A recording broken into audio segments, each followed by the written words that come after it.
Q4 week 2, and we were doing Mondays.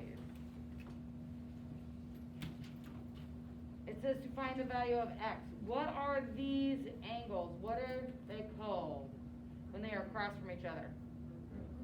Vertical. So if there are vertical angles, they have to do what? Equal each other.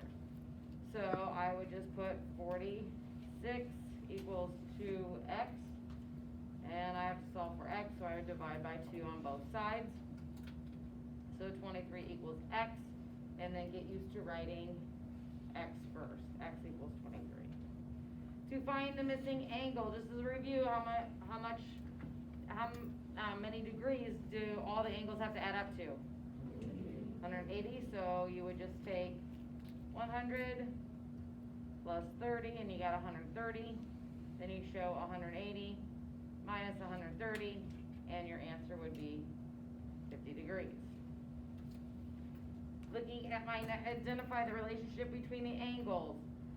I always say focus on those parallels, okay? So we've got our parallels, they're highlighted.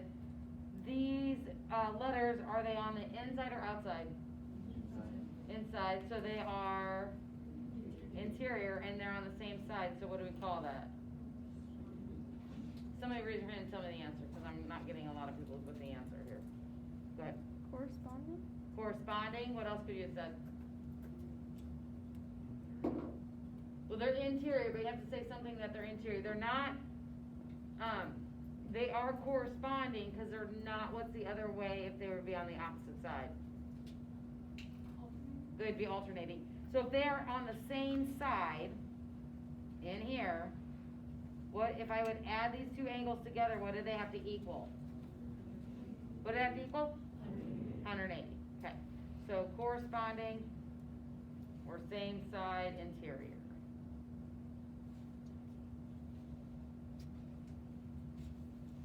And you need to say that they equal what? And make sure you have that on there. Because on the quiz, you would not get it right if you didn't say that they equal 180 degrees. Number 4, John's test grades are 67, 75, 73, and 69.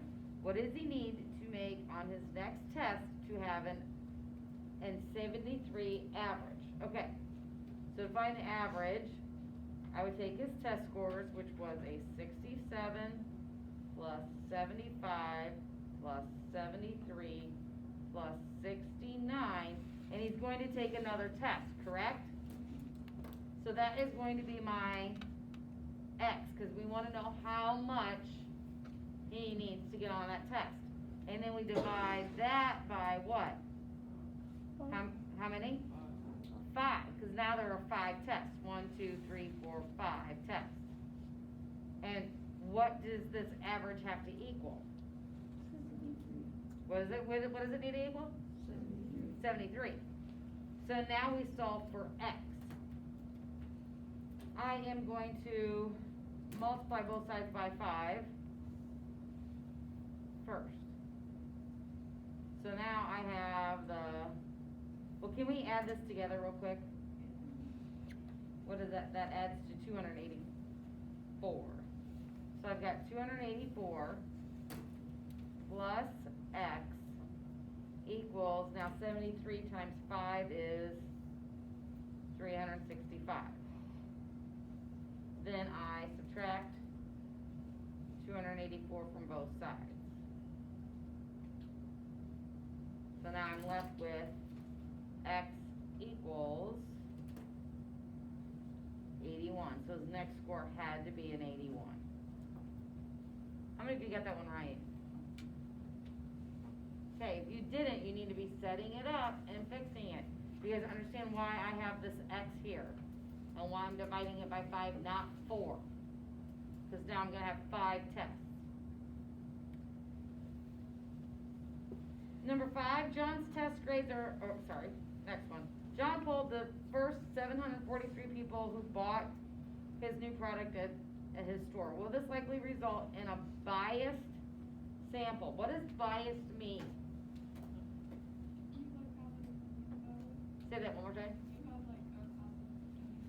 Yeah, if you're biased, you're a positive opinion about something, or like you all like basketball better than like baseball or whatever, okay? So you're towards one thing or the other. So is this going to be a biased sample? How many of you think yes? Raise your hand. We don't know. He's wanting to probably know what the new product was, right? He's probably asking them about his new product.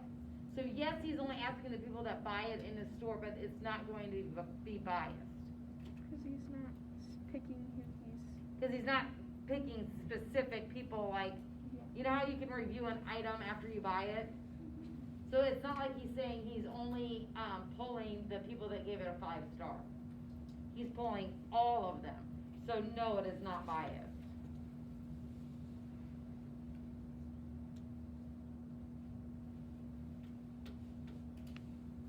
Okay? And because he's pulling all from the same group and he's not like saying he only is asking the girls that bought the product, that would be biased. Does that make sense how you can make that biased? Okay. 6. Refer to the diagrams to the far right. Whose class had the higher mean? So I have to go all the way over here and I have to find the mean of Mr. Kim and Mrs. Moore's. So for Mr. Kim, I added them all up and I got 1,662 after I added like, this is a 59 plus 61 plus 62 plus 63. Do you guys understand how I did that? And then what do I divide it by? 20. How many? 25. 25, and then I got 66.48. Then I did the same thing, and I looked at Mrs. Moore's. And when I added them all up, I got 1,620, and I had to divide that by 25, and I got 64.8. So, whose class had the higher mean? The answer is Kim's class. But then it asked part B.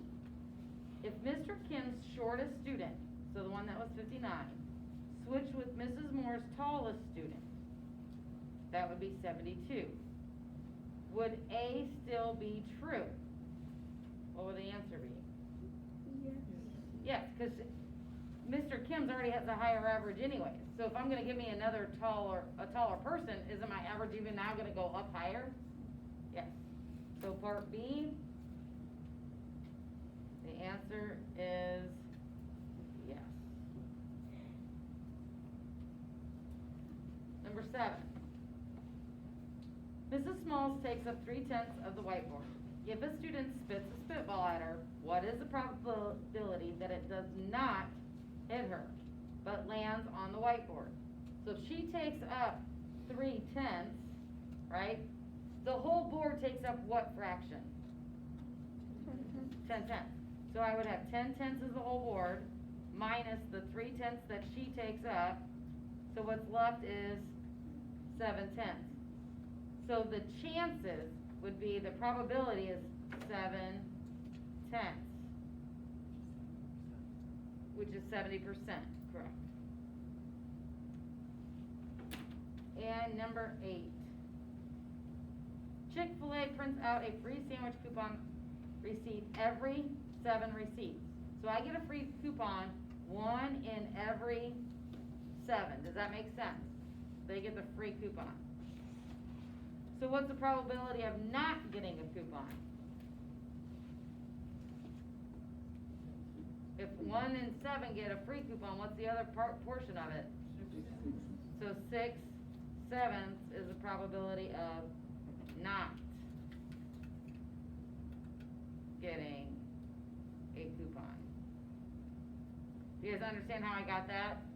Because the whole would be 7/7 is the whole, minus the 1/7 for the free coupon, so 6/7 is left, and so that's my fraction that I don't get a coupon.